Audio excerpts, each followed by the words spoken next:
warahmatullahi wabarakatuh. Perkenalkan, nama saya Hadijah Ali Rizka Malinda dari kelas Manajemen 25A dengan NPM 254111149. Kali ini kita akan membahas salah satu konsep penting, yaitu saling ketergantungan dan keuntungan dari perdagangan.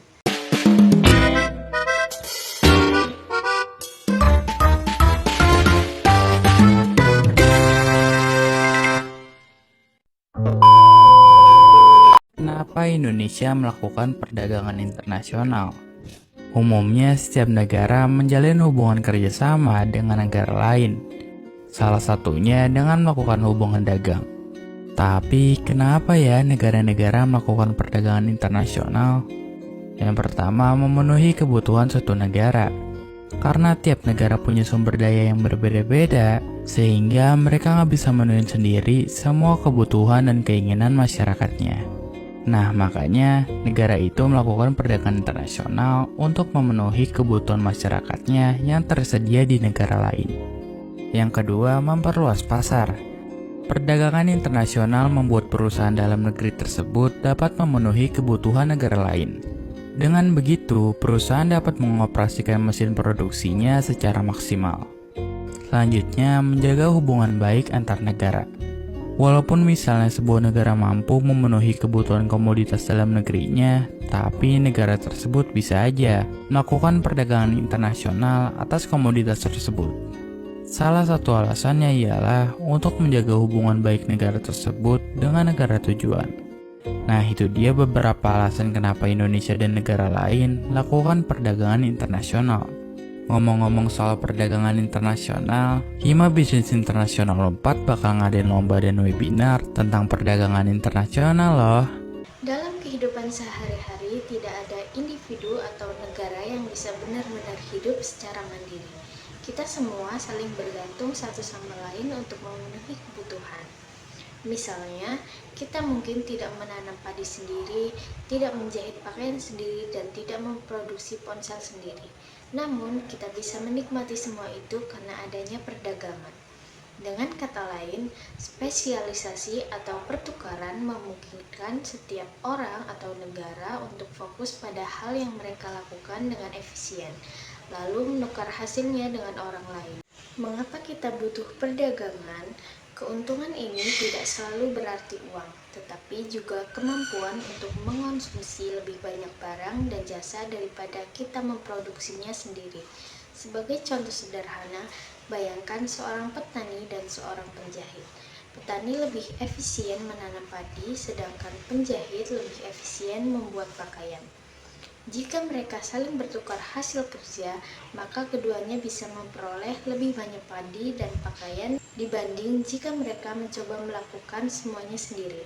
Artinya, perdagangan menciptakan nilai tambah karena memungkinkan setiap orang fokus pada keunggulan mereka. Konsep keunggulan absolut atau absolute advantage dan keunggulan komparatif atau comparative advantage. Keunggulan absolut berarti kemampuan seseorang atau negara untuk menghasilkan barang lebih efisien daripada pihak lain. Contohnya, jika Indonesia bisa memproduksi 1 ton beras dengan lebih sedikit sumber daya daripada negara lain, maka Indonesia memiliki keunggulan absolut dalam produksi beras. Namun, keunggulan absolut bukanlah satu-satunya dasar untuk perdagangan.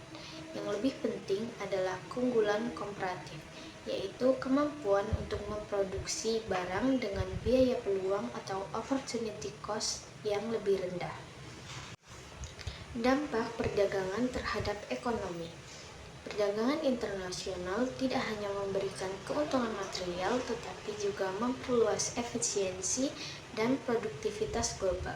Ketika negara-negara berdagang, mereka mendorong spesialisasi, mempercepat transfer teknologi, dan meningkatkan pilihan konsumen.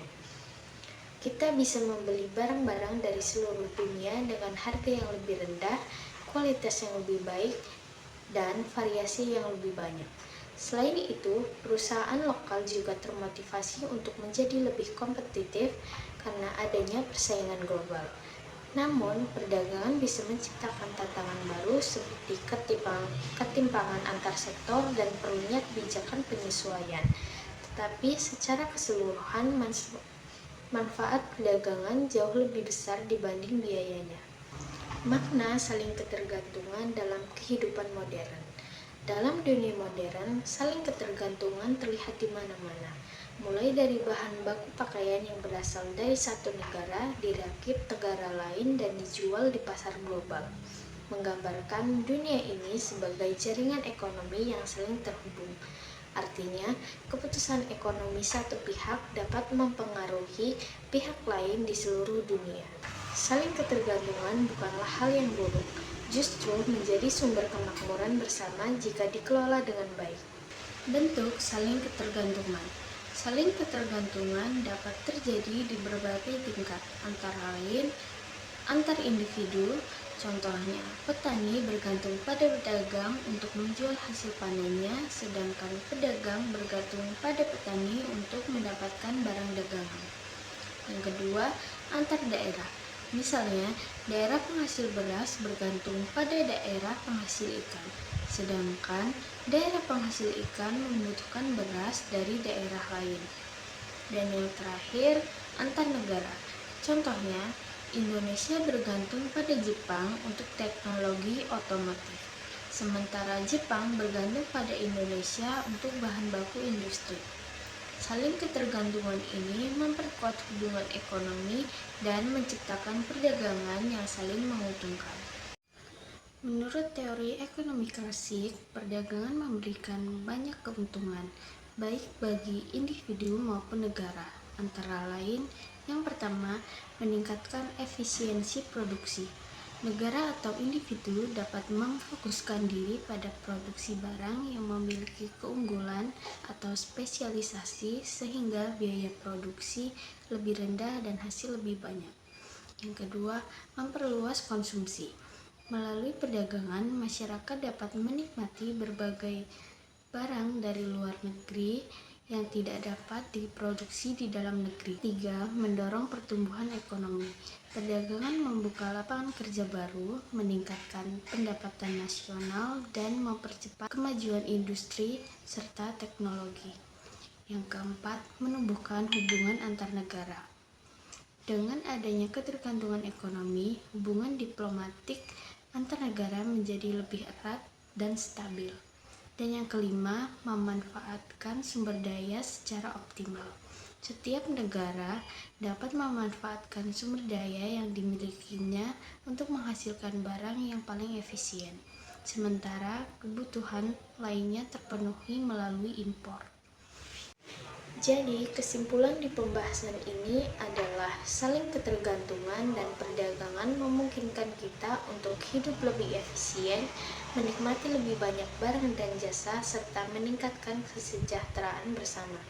Dengan memahami konsep keunggulan komparatif, kita bisa belajar bahwa bekerja sama dan berdagang bukanlah kehilangan, tapi adalah jalan menuju keuntungan bersama.